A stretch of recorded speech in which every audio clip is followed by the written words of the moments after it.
अरे जाए के न मन करे तोहरा से दूर पैसे के कारण रानी बानी मजबूर हो जाए के न मन करे तोहरा से दूर पैसे के कारण रानी बानी मजबूर नहीं रे कमाइब त कहाँ से खियाइब करब याद तोहे हरदम हेने आवा कदी चंदन पिया जाताड़ा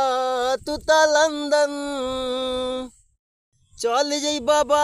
त कटी कैसे रतिया याद आई पिया तो हर मीठी मीठी बतिया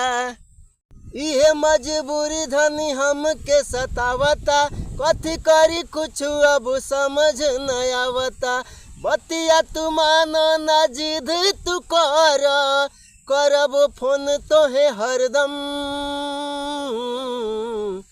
हेने आवा कदी चंदन पिया जाताड़ा तू त लंदन।